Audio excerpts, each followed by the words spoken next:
Rings of Power, our final thoughts for the season and mostly on the last episode. But we're going to be talking about the whole season, what went right, what went wrong, and spoilers up ahead if you haven't watched it. Let's go.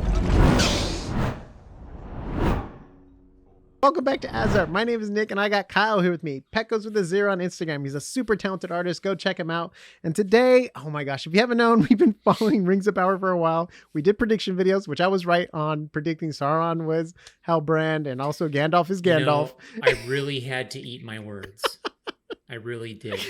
Just so everyone knows, I lost a bet, everyone. I should have done it live, but I wrote down every theory that I had wrong, and then I had to eat them. That's so funny. It was funny too, because I did that in our first video when they released both episodes. I remember I told you that, and you're like, I don't know, Nick, you're crazy.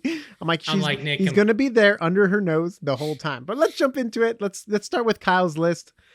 Mine might go down, crashing and burning. I've obviously and of course, feel free to jump in if you want. You know, we can argue back and forth, but you might be surprised. My Nick. voice. That's I might true, cut out. You might be surprised. We might be in more agreement than not. All right. So yeah, let's jump into it. Just so you know, though, Kyle was more positive with the show overall when he first started viewing it.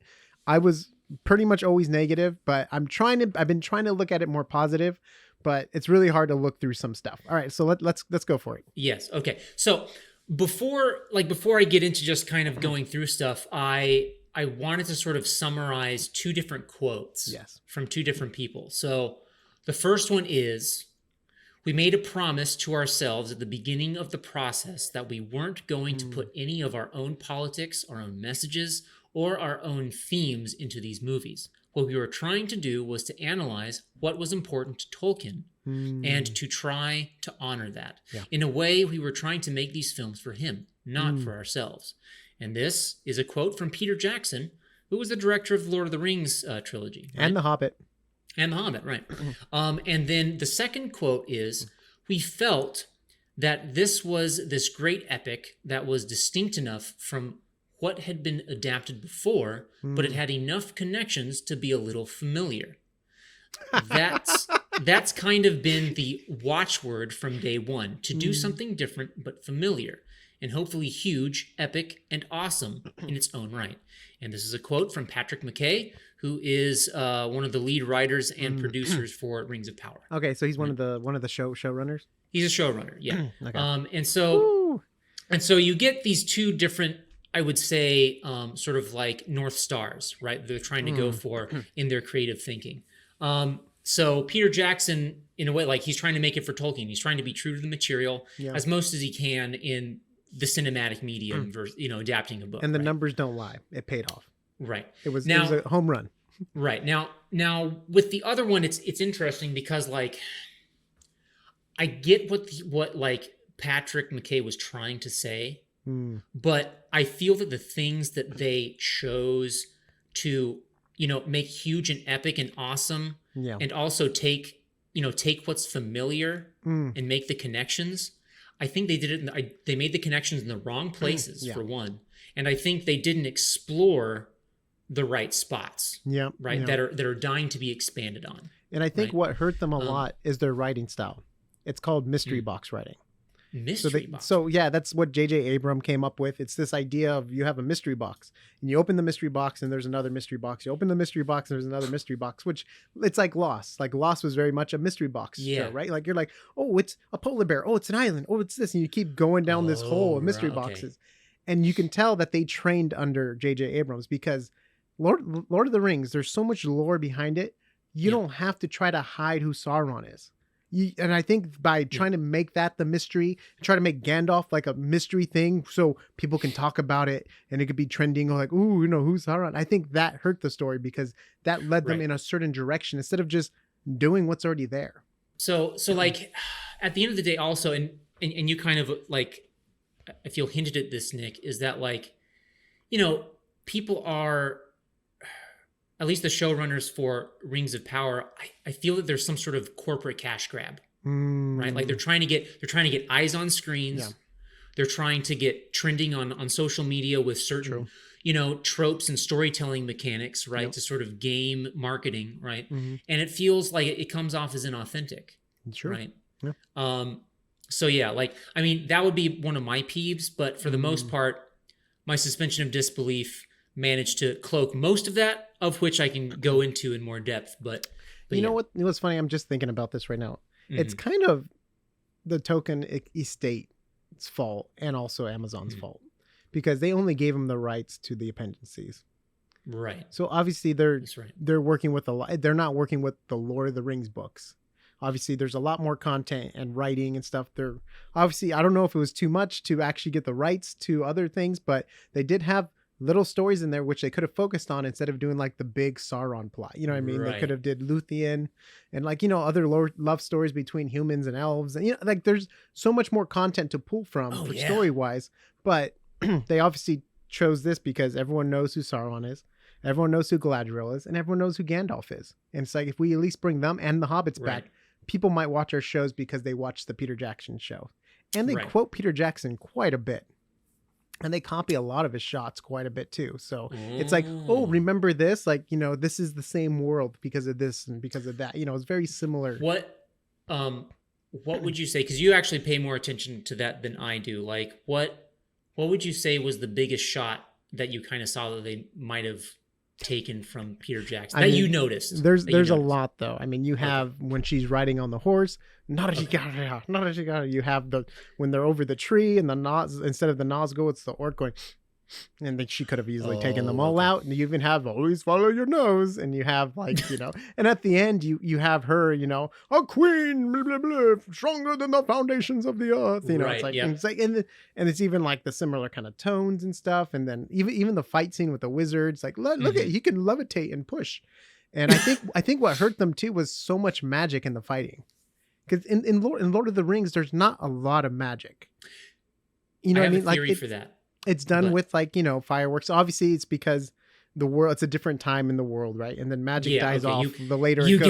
You got me. I get that, but it's like, it's already been, if they're trying to copy Jackson, it's like, it's already been established, like, you can blow on your walking stick and it can glow, your staff, and there's a lot of things I could get into with that, but you can just tell a lot of moments, like even Helm's Deep when they're riding in for the rescue, and it's just, they're very much hitting certain tropes that were, I mean, even like Halbrand's story was basically Aragorn's story for a time.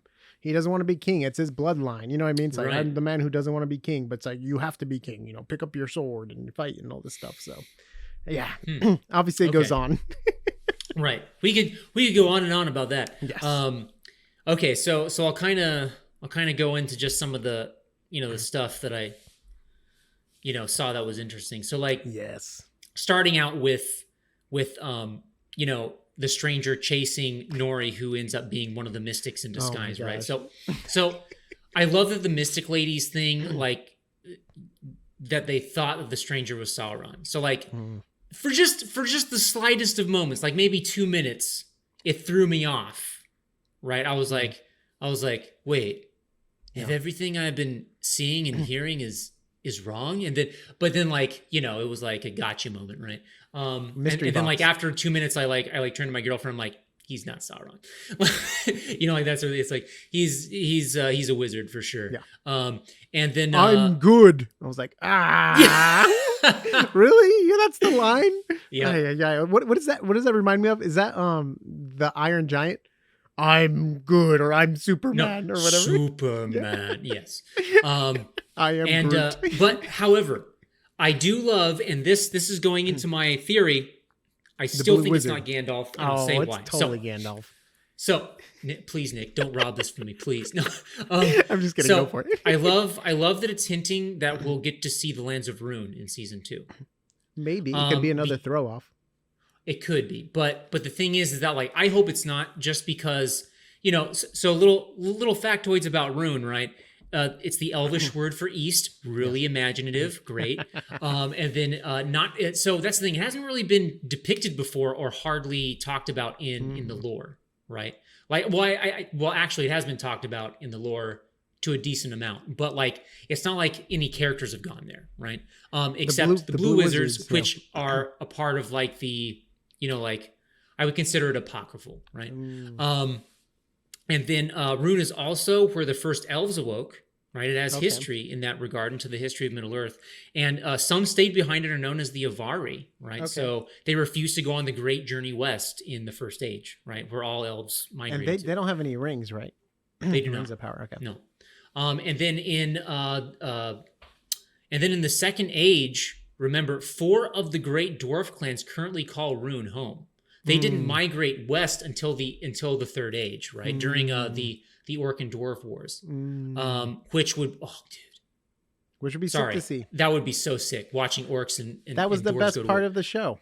Yeah, and those 4 clans were the Iron Fists, the Stiffbeards, the Black Locks, and the Stonefoots.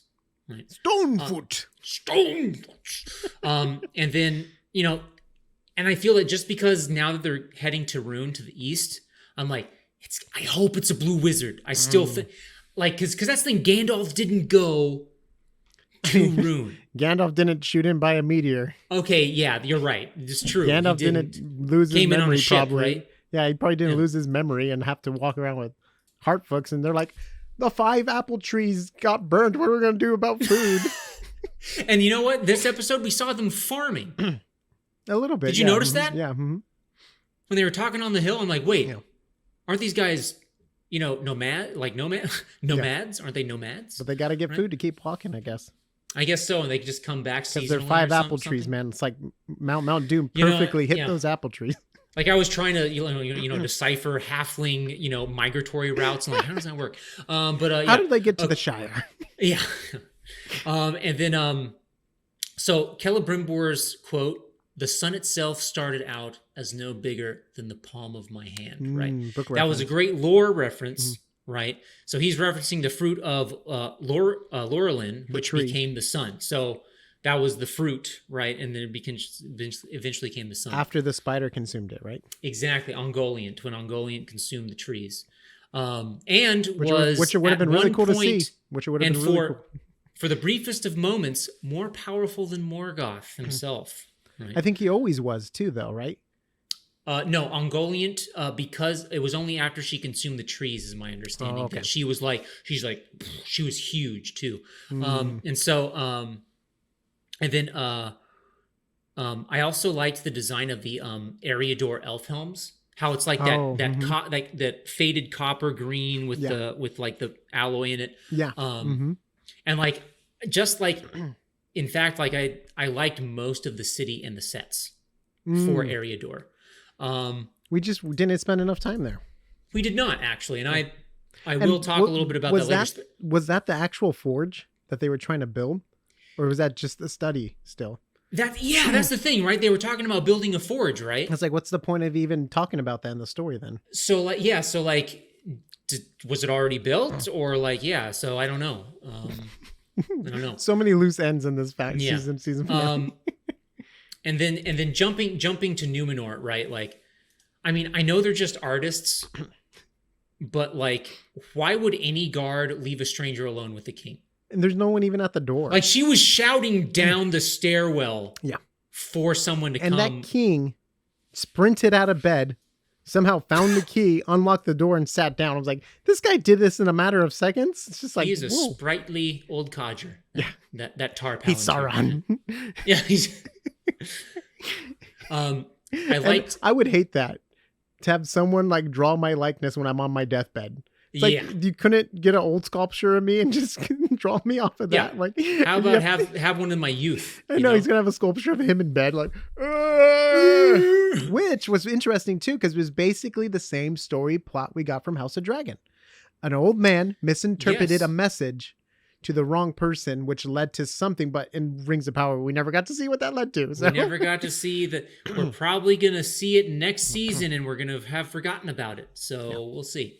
And then jumping back to Eregion, like, I liked them like discussing the design and the crafting process of the rings. Like, that was like when they're in the planning process, like, what about a crown? No, that won't work. Like, and like that sort of thing. A circle. A circle, like a wheel, but smaller. Yeah, maybe it goes on the finger. It rhymes with Bing. It's like, come on, guys. This is crazy how long you're drawing this out for. Well, like, I mean, I found that pretty interesting, just because they're not just talking about crafting and like metallurgy, they're also talking about infusing it with the magic power that it has, right? And like how it would work. Which is interesting that Halbrand knows how to do it and not the master craftsman. He was like, you could, what pissed me off is he was like, you could combine metals. It's like, you idiot. You're supposed to be like the greatest like metallurgy, and you're like the dumbest guy in the room. You're like, oh, yes. Oh, you can do that. Oh, do you need fire? It's like, dude, stop, man. Like, it was pissing me off. Like, how did they do this to my man, Celebrimbor, man? This guy's supposed to be like the most talented smith out there. Yeah. And he's like, so combine metals? It's like, yeah. It's like, dude. Like, sorry about that. I don't know. I just wanted more of that. You wanted more of him like, No, I did not want more of that. I wanted I just wanted like the crafting process of the ring. I thought that was cool. I wanted more of the final season. Especially, I wanted more of all that. Especially given how important the rings are supposed to be. That's the name of the show. Yeah. The name of the show we get in the last 15 minutes. It's like this should have been happening halfway through the season. And I have another question for you, Nick. So we only saw 3 of the rings being made. I know. And there are supposed to be 19 total. And those are the last 3 that are made before the Ring of Power. Yeah. Because they're not made by Sauron. Are we supposed to assume that those were already made and they just I mean, they only had one dagger. Yeah. That worked with it. I don't know what's going to happen at this point. So they could be drawing out or taking the story of the forging onto new plots or something. Oh, 100. They're already doing that. Like we got Halbrand for Sauron's character. That's not even supposed to be there. He's not, right. They took a great story plot that would have been so much fun to see him deceiving the elves over time. Like if he got there halfway through the season and he was slowly deceiving them, but not like this guy who's on his deathbed on the horse. You can't even see his head literally when he's riding in, and then he gets up and he's like, "Oh, who are you?" He's like, "Oh, this is Celebrimbor's office." It's like, what? What is going on here? It's so awkward. I loved when they got in. It's like we've been riding for 6 days straight, no rest, and I'm like, he's dead. Okay, cool. So you took care of the time jump, but also what about the mortally wounded man on horseback? Like for 6 days straight riding, no rest. And he's probably dead. You would question why he's walking in like 20 minutes. Right. Obviously, it's probably not 20 minutes. Obviously, wow, I thought this would be a lot more favorable on my side, but I'm starting to get into the... It just pisses me off because they had so much good material to work with. Right. And they kind of just like blew their load on this last episode. Like if I were them, I wouldn't even touch this yet. I would have ended it with him arriving to the city and saved this for season 2. Yeah. You know what I mean? Then he can have a whole season of him deceiving them.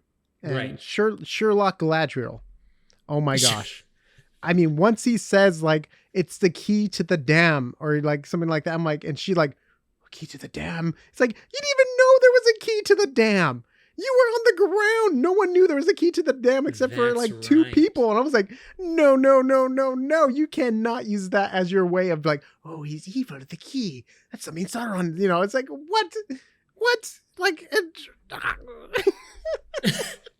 and then she's not a master craftsman or craftsperson. Yeah. Right. She doesn't make rings and stuff, and for her to like give info to Celebrimbor like how to do it and like almost teach them what to do, it's like, dude, let this man who's supposed to be the expert do something without someone telling him what to do. Like I just felt so bad for the guy. He just got told what to do like all the yeah, gosh, yeah, sorry guys, I'm not feeling well, so it's really bad today.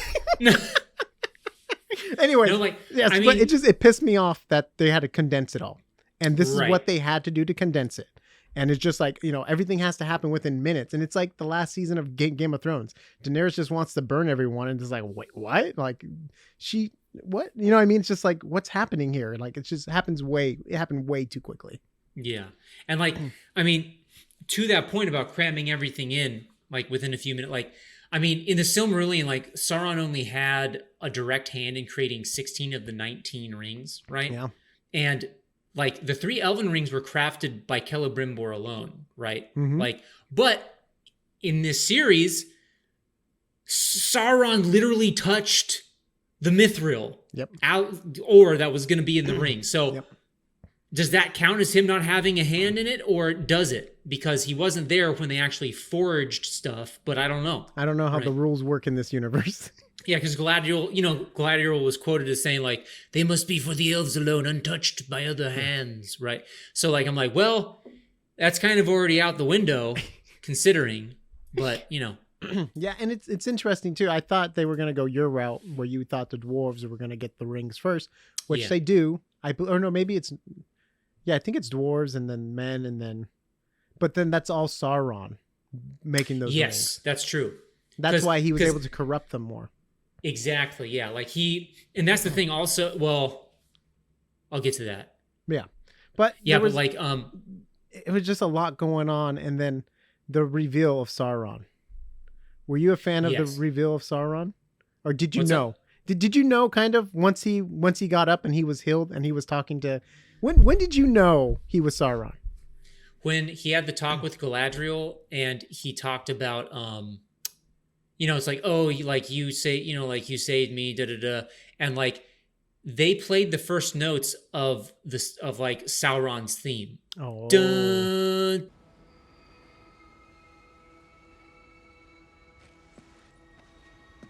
Like that sort of discordant thing, yeah. And then they kind of went out of it, and I'm like, yeah, okay, he's Sauron. You're like, damn it, Nick.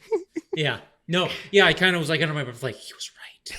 Dang. I just knew it was gonna be that thing under your nose the whole time. Like, and it's just, I don't know. That I'm not a fan of that. I'm kind of bummed he became Sauron, to be honest with you. I wanted to see what was his elf version name again? Anatar? Yeah, Anatar. Yep. I wanted to see Anatar. And we're not going to get that now. Right. Because he's already been revealed. Like, I'm back. Woo! Yeah, and now he's in Mordor. Apparently. Which season 2 would probably be Numenor fighting him, and then they'll defeat him, and then maybe season 3 he'll be captured, and then at the end of season 3 he'll convince him to go over to the new land, and that's when they'll flood everything, and then I don't know. I don't think this is going to go the full 5 seasons. I think it's going to lose steam because the budget's already being cut from the show, and they're moving it away from New Zealand, and they're going to a studio in London to save on. So like they know this is not what they wanted it to be, kind of thing. They're definitely losing to House of Dragons, which is a bummer because we want Lord of the Rings content. I wanted this to be a good show. I would have loved to just see the first age. They had all the money in the world for VFX, and they used it. It was beautiful, like scenery, and it was like, wow, that looks great. But it's like the story just didn't help it at times, which was a bummer. It was just a bummer because we could have had something good. We could have one last note going to your condensing stuff. I noticed they did that in the writing a little bit. So, so in the scene where Galadriel speaks with the archivist about like, can you look up the royal lineages? Like, we hear Elrond and Celebrimbor passing by, and they're talking about a task that could take 3 centuries, let alone 3 months. Yeah. And that could be a reference to the lore, as it did take 300 years for Anatar to guide the Gwaith Imirdan, right? The Elven Smiths, right? To craft the first 16 rings, right? Before the other 3. So that's the thing. I think they were kind of trying to like, well, this is how we explain it, right? Like, or like give a nod to it. I don't know, but I get what they were going for with the eruption of Mount Doom. That was their aha moment. Like, this is how Mordor was created. And I just think they wasted valuable time that could have been spent towards the Rings of Power. Yeah. You know what I mean? Like, and we could have seen it at the end. That could have been a great ending of Halbrand or whoever the character would have been or could have been igniting or starting the volcano. That's true. That could have been a great ending. It's like, oh, he's going to forge the one ring to rule them all. You know what I mean? Like, that would have been the... Actually, yeah. That would have been... There's so many endings this could have done. And it's a bummer. It's just a really bummer. It's just... Okay, and then, did you get the pop-up on the screen? I did not. Okay. I got a pop-up 15 minutes in. I'll show you here. And I was just like, what is going on here? You got a screen cap of it? Yeah, I have a screen capture of it. Okay. And... it's just like, what's going on? Because I thought it was weird, so I looked into it afterwards. I guess it happened to a lot of other people. Not saying they did, Not saying they did, but this could be a way for them to milk more views out of the season finale. Because they would have to leave and come back. And it's like, it's one of those things I can see marketing people do this. Oh, yeah, we'll just have a pop-up come up for the first 5 hours just so we can boost our instant view watches and stuff like that. But I'm not Amazon. I'm not mad. I'm just disappointed in this behavior. Okay. So I thought you had maybe a little bit more class. Did you have any other positive notes? Yes. I actually have a few more. Let's do it. Some other stuff that I liked or I thought was interesting. So call me a sucker, but I like the scene with Muriel and Elendil on possible romance in season 2. Because let's remember, Elendil is supposed to be the head honcho, one of the 5 major houses of Numenor. Yeah. He's not supposed to be some low-level captain, right? So I don't know if this might be him being put into a place of higher power in Numenorian society, but yeah. So the temptation, so I call it the temptation of Galadriel, right? With Sauron, was interesting, right? I thought him making an offer to share power with her and the vision of them together was pretty nuts. I was like, oh, whoa. And yes, I get it. Yes, Sauron did all this evil stuff because he got dumped. Everyone, I just want to say that's a bit reductive, don't you think? Okay, anyway. It's just so funny because I made that remark in one of our videos. I was like, dude, if she dumps, remember? And you're like, I would love to see that. It's like, you got it, Kyle. Oh, no. You're probably kind of joking, though. Yeah. Too. You're probably joking, too, at the same time. So I'm giving you the benefit of the doubt. Yeah.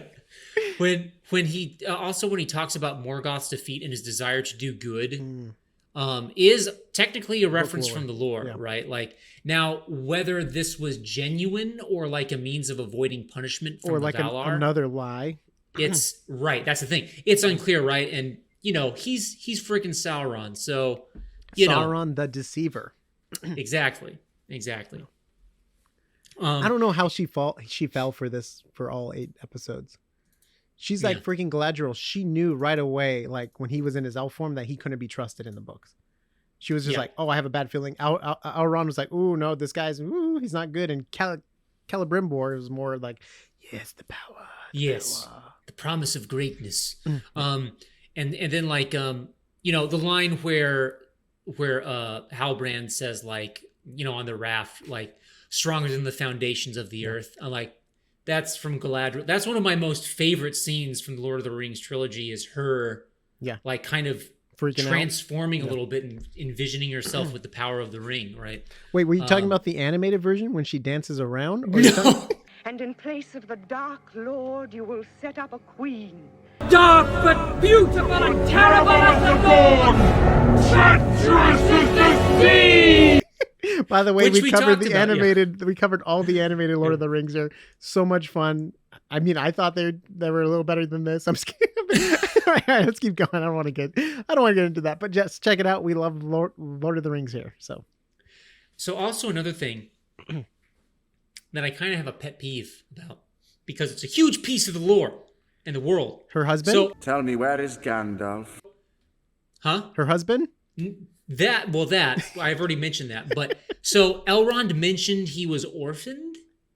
Okay, so just for everyone to know, right? He's half elf, he's half elven, but that's the thing. He said because remember when she came out of the trance and she pulled a knife on Elrond, she's like, "Tell me something that only he would know," right? And he's like, "You found me on the beach. I was orphaned," and I'm like, "Whoa. Seaside when I was first orphaned." Wait a minute, because because of that little tidbit, this is a way different Elrond than it is in the Silmarillion, right? And the movies probably. Yes, exactly. So that's the thing, because he said half elven boy without friend or kin, So that's a lot of cutting out of lore because there's no mention of Elros, his brother. Oh, yeah. Right. Mm-hmm. And let's not forget, for all you fans of the Silmarillion, Elros is the first king of Numenor. He's the founding ruler. Yeah. Except his name was actually Tar Miniatur, right? He assumed that name after he took the throne. Mm-hmm. And he ruled for 410 years. Wow. So, that's kind of a big deal. I'm curious why, Elrond would forget his brother, unless he just doesn't exist in this version. I don't think he does. You know what's funny? Like, they have time because it's a season, but they don't have time because they wasted their time on other stuff.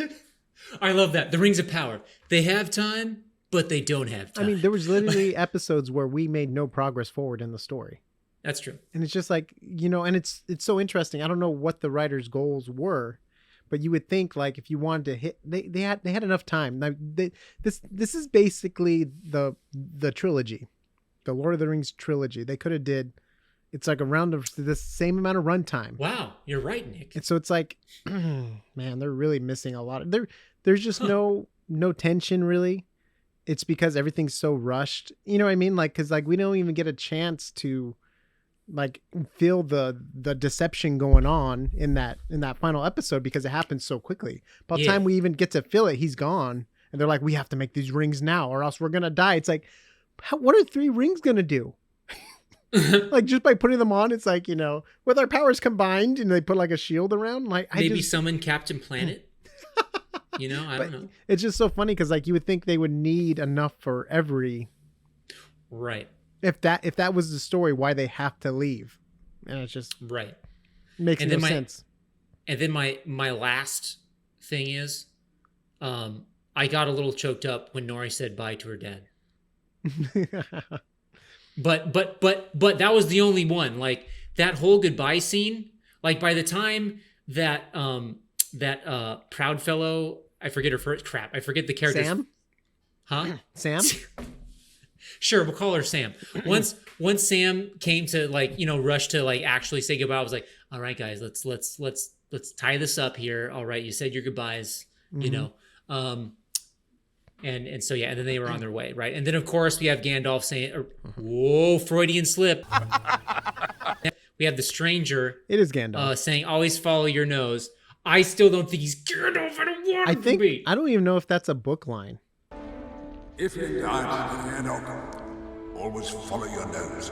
When in doubt, Eleanor Brandyfoot, always follow your nose. That might be a Peter Jackson line. Right.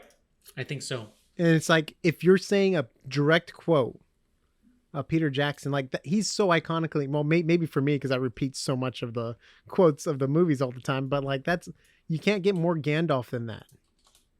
Right. And he's gray. He's the gray pilgrim. He's going to start moving around, and now he speaks perfect English. It's just he's the unlocking of his memory and his powers comes in spurts. Let's just say, and like that's the thing, like, and like just to like close stuff out. Like, I think you're right, Nick. Like, they could have just House of the Dragon is doing it better with just the politics. And if you think about it, if you read the Silmarillion, there's plenty of politics, especially with Numenor, and also like the elf. I mean, and like, the elves, the two big powers, these rings right? too, right? Yeah. Now that's like basically trying to rehatch dragons. Exactly. Like the ultimate power kind of thing. Like, they spent years trying to figure out the right way to get their souls or whatever, into the rings so they can have the most powerful weapon on this planet. And it's just like glossed over within 15 minutes. Yeah. It sucks. It just sucks that like we got that. I'm just bummed we're not going to see. I mean, I thought it was stupid that they didn't follow up with the dwarves at all. Nope. Not even one shot. Give me the meat and give it to me raw. And I thought it was also stupid we didn't follow the elf and the chick. I don't know their names. The elf and the chick. I don't know their names, but we spent the whole season with them. Oh, Arendir and Bronwyn. We didn't get nothing. Nope. We didn't get Isildur. It's like, you're really going to leave that? That was one of my predictions too, that we would at least see him emerge from the rubble or something. Which is like it's like that's your cliffhanger for next season. This guy we know who has to be alive to cut the ring off. Like, right. And it's, I don't know. And then like Numenor, they just left us hanging with the ball. You know what I mean? It's just like the Palantir. And it's just like, okay, what was supposed to come of that? We're not going to get that till 3 years. It's just like, come on, you got to give us something. Like, the mystery box writing is just like, oh, it's frustrating almost. I'm happy they at least told us who Sauron was, so I don't need a reason to watch season 2. And I'll just read the books. It'll be more entertaining that way. But what was some of the funny things I had on there? Oh, it was more entertaining to me to watch an old guy die in a chair.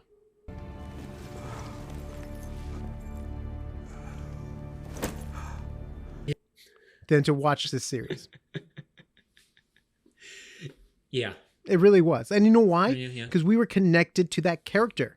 We weren't connected to any of these characters. Even if we were, it was at a basic level. Like, it was so, like, we didn't crack the surface of anyone. No character changed. Galadriel didn't change. She's the same as she was at the end. There was only one character that I felt like I got to know them deeper, and they elicited an emotional connection with. Give me the meat and give it to me raw. During the fourth. Yes. That was about it. That was it. Yeah. And I second you. I'm like, I would have liked to see like maybe a conclusion to the Dwarves for this season, but we didn't get it in this episode. I mean, we're going to leave off with a Balrog waking up. Like, literally, like, what's it going to do? Like, oh, it's a leaf. I'm going to go back to bed. Like, this thing freaking woke up. It's like, you got to put out the fire now. It's like, gosh, good luck with that. Yeah. But, and then, the key to the dam. Oh my gosh, that was I lost it. I'm like, I can't believe Sherlock is discovering it this way. And then like the face she made too when he said that, I just wanted the music like do do do do do do do do do do, like she's like processing stuff. I'm like, no, this is not happening this way. Why is this happening this way? Oh my gosh, it just happened so fast where I was just not a fan of it. And what's sad is this is their first season. Yeah, everyone's gonna judge it off this season, and and then the elf king. What was the elf king's name again? Gil-galad. So he's set up almost like putting down all of our heroes, like not putting them down, but like he's stopping all of their progress constantly. He's the one that sent Galadriel because he's like, I don't trust you. You're gonna go evil, and then he's the one that deceived Elrond, like, oh, go in there and spy. Oh, go in there and do this. Break your oath. Yes. Then all of a sudden, he's like, no, I don't trust this man. And it's like, wait, what? Like, how did he just flip all of a sudden to be like the good guy? Which I just thought was bad writing on his part, because he was kind of like, he was a dick. He was a dick to everyone in the story. Like, he wasn't likable. He's a very likable guy in the books. He's done a lot of stuff in the books. I mean, he was the only elf brought back to life because of his deeds. And it's just like, there's so much about this character where it's just like, and it was just very disappointing. And I still can't get over the hair. And there's a lot. I don't feel well, but the love story thing, which was weird that they made her not have a husband just for that scene. Yeah. Was just kind of like, come on, like, I get it, but it's just like that. It was rough. I got a question for you, because you mentioned something. I didn't realize this, but you said they didn't have access to the Silmarillion. They just had access to the appendices? Yep. Like a section of the appendices. Oh my God. Well, then how many pages is the appendices? So that must make their the breadth of their story very limited then. Yeah, that's probably why they can't say Gandalf. Wow. Okay. Well, that kind of makes me reassess. That's why I said it's kind of like they were given a bad hand. Yeah. But what does Gandalf say though? Not all those. He's like, why did the ring ever come to me? Not all those that, you have to do with the time, which is given to you. And I guess they tried that. And I just, in my opinion, it just fell short of what we wanted. I mean, this is freaking Lord of the Rings. We have House of Dragons and Game of Thrones because of this book.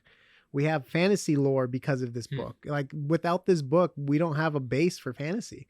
Like, he literally built this world off of languages first. He built the world, then he started writing stories in it. Like, you can't find a better world builder. And he was like the first. I mean, yes, you have like Beowulf and stuff like that, which he got pieces from, but that was more just like retelling history and stuff like that, but not building like a fantasy world. Like, this is huge, like what he did, and it's just such a bummer to see there's so much content to be used, and they went with the appendix. It's just a bummer. Let's just go to the comments. I'm losing my mind here and my voice. Yes, don't worry, Nick. You sit back and I will read these comments here. Woo-hoo. We've actually Thank got you. a lot this Thank time you. around. It's going to be great. So, some Rings of Power quotes. We're going to start off with Corvus Hyperion, second of his name, king of the galaxy. So he says, or they say, House of the Dragon is far better. Well, there you go. I kind of agree with him right now. Obviously, season 2, things can always change. Look at season 8 of Game of Thrones. You never know. Yep. You never know. Season 10 might be horrible. I think they're only doing 5 or 4 seasons. And it sounds like what they're going to be doing is it's called House of the Dragon because they're going to go all the way up to the current storyline with the what? Yeah, so we're going to keep going. We'll probably get the Blackfire Rebellion. Whoa, It's the House of the Dragon, not just Blood and Fire. That's right. Okay, that makes sense. Which is really cool. Like that's such a cool neat. idea. Yeah. And then Lil Tyke says, it's just a trashy ripoff of the trilogy. Nothing new or original with this series. There's some new stuff, not likable, but new stuff. Right, yeah. I'd have to They tried. I'd have to second that, yeah. I mean, they definitely ripped off a lot, but they also did try something new, like the gotcha moment. I mean, they tried. They tried. Emphasis on try. Try with the gotcha moment. So, James S. says, some of the most dreadful writing anyone has ever put to film. Well, there is some bad writing for sure in this. Yeah. You just can't deny it. They're lacking in the writing department. Nick, just so everyone knows, Nick picks these so I can read them. So far, I literally picked a lot. I know. I didn't organize them any way. I just kind of. Okay. It's actually backwards from the way I was doing it, so I was scrolling. Okay. So sorry about that. I know the ones at the end were pretty hard. No, I just we noticed do have some them positive. We do have some all positive. of these are pretty bad, pretty negative, but that's fine because you know what?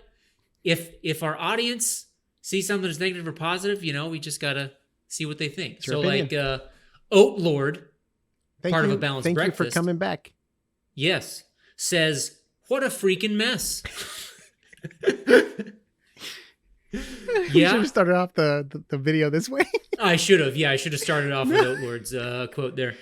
It got 12 likes too. I noticed he's the only one that you put his likes in. No, I was just going with screenshots. Sorry about that. Oh, okay. No, it was like sloppy on my end. I'll probably take that out for the final. Oh, okay. And then moving right along, Maximus54 says, that was next level bad. Not even a teenager could write something this cringy. Go back to 16-year-old me, man. I beg to differ. I'm honestly impressed this gets approved by a giant corporation and nearly $1 billion. That second part, yeah, I've got to agree. Like, that's the audacity. Who's reading the scripts? Yeah.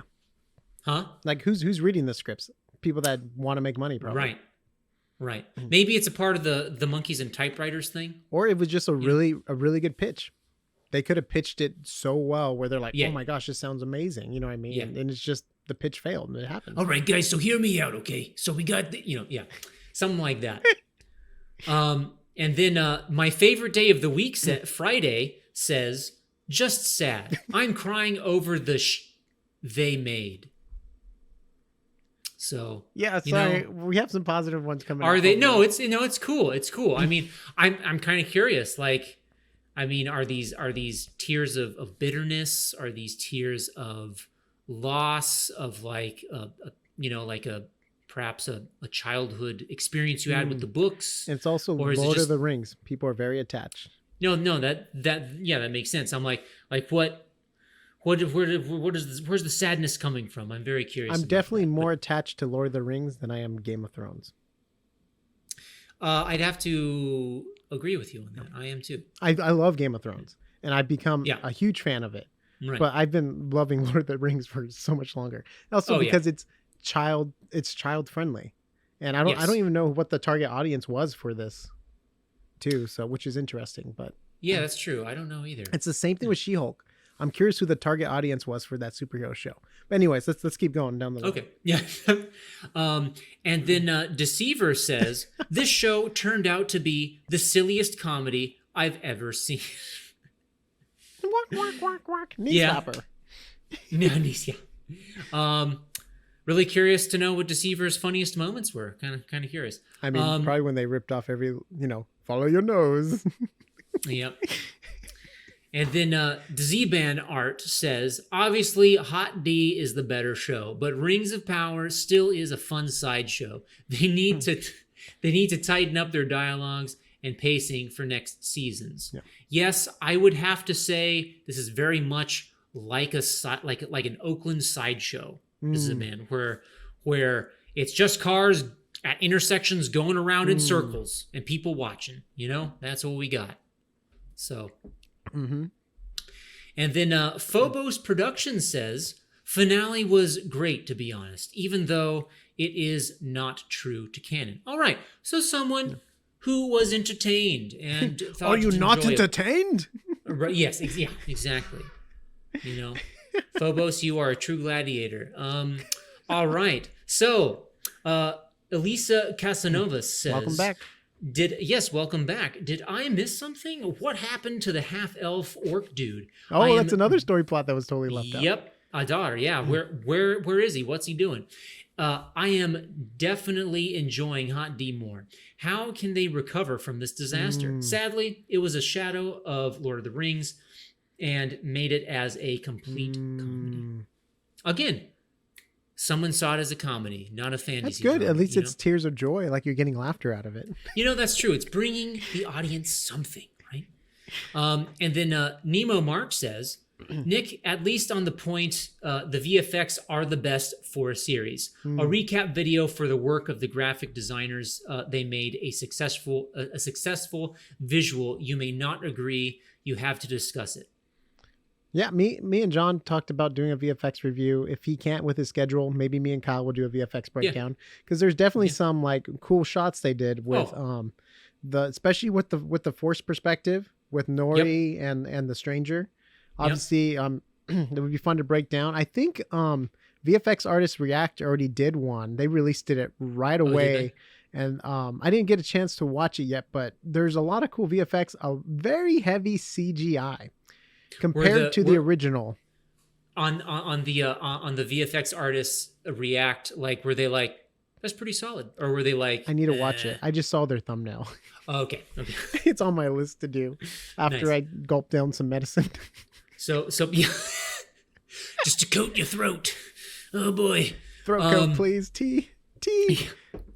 And so moving on, so Chris Wiz says, this had to be one of the strangest ways to close out a season. Some of the plot threads not even being shown makes me think either they have a lost episode they secretly will release, or they wanted this to just fall off a cliff. It will be 2 years just for us to find out that Isildur is still alive, which we already know. Amazon hired the wrong guys. That's all there is to it. I mean, that could totally be a possibility too. You know what I mean? Like, we got very lucky with Peter Jackson. Yeah, I like that perspective. It matters. It matters who you get for your creative team and the people you bring on board, right? And Chris has another point. I mean, 2 years. I'm gonna forget about this in 2 years. Do you know how much other content is being flung in my eyeballs constantly? But doesn't that show you how bad it is if you're gonna forget about it? Yeah, that's another good point. You know what I mean? Like, obviously, I don't even want to think about the show after this video. You know what I mean? Because it's like, there's nothing positive that came out of it for my viewing experience. Experience, and for you, there's probably wasn't enough positive for you to be like, "Oh, I wonder if Halbrand is now forging the One Ring." It's like, I don't know what's happening because it's so different from the lore. So yeah. And so Slayer Sigma Zeta says, this show was honestly the best comedy again with the comedy. It's bringing people so much joy and laughter. This is great. The best comedy series I've seen in a long time. It's as but Lord a key of the Rings to the parody. Dam. Huh? It is but a key to a dam. It's like, oh my gosh. As Lord of the Rings parody, I gotta say it was pretty damn good. Never laughed so hard. Cool. There was a couple moments I laughed it out loud. I was definitely laughing out loud. Yeah. And then Lauren Arcus says, I really enjoyed it. Got over the hair thing by a few episodes. Glad it got made. Yeah, okay. That's very positive. That's awesome. She was able to forgive the hairstyles, And I will not. Speaking of which, does elven hair grow back? I mean, obviously it must, but... Yeah, I mean, you would think, because I don't think it just stops at somewhere on the back and it's like, oh, you're good. That's the perfect length. Yeah. I mean, there might be a Rapunzel elf out there if they live to thousands of years old. There might be one who never cut their hair. So, which would be awesome. That's a crossover theory. What if Rapunzel was an elf? Okay, I don't. Oh my god. Okay, and then Zitten says, when I think about the amount of money put in the Rings of Power, I really miss Raised by Wolves. Oh snap, we got a Raised by Wolves fan. What's very interesting, Raised by Wolves uses the mystery box on us. It does, doesn't it? A lot. But I think it works because we don't know the lore. We know the lore with Lord of the Rings, so it pisses us off when we don't get answers to characters that we know are supposed to do certain things. It's like if they did the mystery box in the Lord of the Rings movie, they're like, oh, gotcha. Mary threw the ring into the we'll be like, what? You butchered the story. Like, it's such a good, you know what I mean? Like, we would have issue with it. So that's true. I would be indignant. Yeah. Raised by Wolves. We're all about the mystery because we're learning about this world Raised by Wolves. By the way, hopefully someone picks it up. # save Raised by Wolves. Heck yeah. And a comment from Nathaniel says, I think you're right about everything. Also, who were the three witches? Will they ever explain the plot, or will they just not come back to it? So the thing is, it seems like they're lesser wraiths, or lesser. They're from what they're calling in this series the unseen world, right? That was another thing, though. They turned into moths. That's a very Gandalf thing. It is a very Gandalf thing. You're right, Nick. You're right. I am choosing to ignore it because... Yes, you want the blue wizard. I get it. Hopefully if there's a season 2, you'll get a blue wizard. Oh, God, I hope so. Okay. So... Blue wizard watch. And again, making the comments thread for yet another time. Adventures in Portland says, my guesses since episode 2 were all correct. Halbrand's reveal, the stranger is almost certainly a blue wizard. Headed to these. Yes! We got one. I'm happy. Yes. Okay. I put that content. In there just for you. I was thinking about removing it. My guess is the other blue wizard will be revealed in season 2. I agree, Adventures in Portland. Dude, he's my new bro. But we would have saw 2 meteors. Okay. Yeah. And act as an antagonist for Blue Wizard 1. Ooh, interesting. It's Saruman, like the twins. To his Gandalf, so to speak. Okay. All right. Yeah, I'm you know what? I would just have to say a big fat ditto. Yeah. To this series, Portland. anything's possible with the lore. Yep. And then Scott maybe says, my favorite part is when Anakin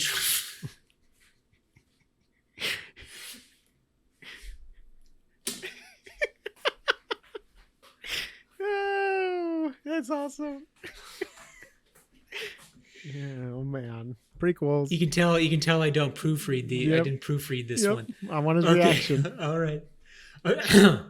So Scott maybe says, my favorite part is when Anakin tries to convince Padme to join him and rule the galaxy together, gets shot down, becomes Darth Vader, and then goes to Mustafar to build his castle. Super fresh writing. It's funny. Once you point that out, it's like you can't unsee it. The Jedi are evil. Yeah. Okay. I have the high ground. No, that was good. Hello there. Scott, you made that was. You know what, Nick? You made a great last comment. You ended on a joke. All this talk of comedy made it come full circle. Thank you so much, Scott. You rock. And on that note, you can follow Kyle on Instagram, Pecos with the Zero. He's a super talented artist. If you made it this far, you're freaking amazing. Thank you so much. Go to AsArt.space to see cool shirts Kyle designed. We also have The Shire is Burning, so Mordor it is. It's a quote from Stranger Things, which is really cool. Working on cool His Dark Materials shirts and content. We're super stoked about that. That's our next big show we want to cover. Obviously, we're not done with House of the Dragons. There's still one more episode left. Check out our reviews on House of the Dragon. We're going to be doing a lot of cool book stuff on His Dark Materials, so subscribe to get everything. Go to AsArt.space for all the audio, video links, and merch, and we'll see you on the next AsArt. Always follow your nose and hit the subscribe button. Keep it on brand, I love it.